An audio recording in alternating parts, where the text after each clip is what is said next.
Command control centre ఇక CM camp office సమీక్షా సమావేశాలకు వినియోగించుకోనున్న సీఎం సెక్రటేరియట్లోని ముఖ్యమంత్రి ఛాంబర్లోను మార్పులు. పోలీస్ కమాండ్ కంట్రోల్ సెంటర్ను క్యాంప్ ఆఫీస్ లాగా వాడుకునేందుకు సీఎం రేవంత్ రెడ్డి నిర్ణయించారు. రెగ్యులర్ రివ్యూలకు దీన్ని వినియోగించుకోనున్నారు. క్యాంప్ ఆఫీస్ లేకపోవడంతో ఇప్పటికే అన్ని సౌకర్యాలతో ఉన్న కమాండ్ కంట్రోల్ సెంటర్లోని సీఎం ఛాంబర్ను సమీక్ష సమావేశాల కోసం వాడుకుంటున్నారు. ఇక డాక్టర్ బిఆర్ అంబేద్కర్ సెక్రటేరియట్లో 6వ ఫ్లోర్లోని సీఎం ఛాంబర్లోను మార్పులు చేస్తున్నారు. ఈ ఛాంబర్ విశాలంగా ఉండటంతో మంత్రులు అధికారులు వీఐపీలు కూర్చోవడానికి ఇబ్బందికరంగా ఉంది. దీంతో అందులో పార్టీషన్లు చేస్తున్నారు. అందులో భాగంగానే సీఎం సెక్రటేరియట్కు రావడం లేదని తెలుస్తుంది.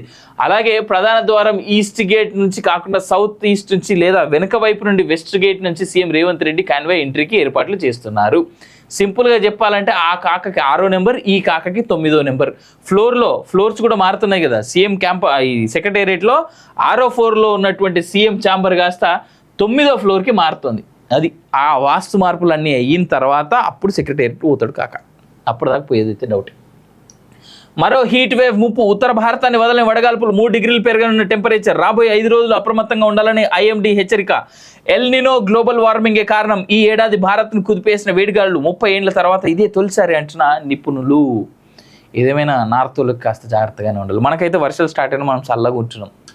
వాళ్ళకు కూడా తొందరగా వర్షాలు స్టార్ట్ అయ్యి వాళ్ళు కూడా చల్లగా ఉండాలని అయితే కోరుకుందాం. ఇక అంతకుమించి మనం చేయగలిగింది ఏమన్నా, మన చేతిలో ఏమున్నదబ్బా, ఏం లేదు కదా.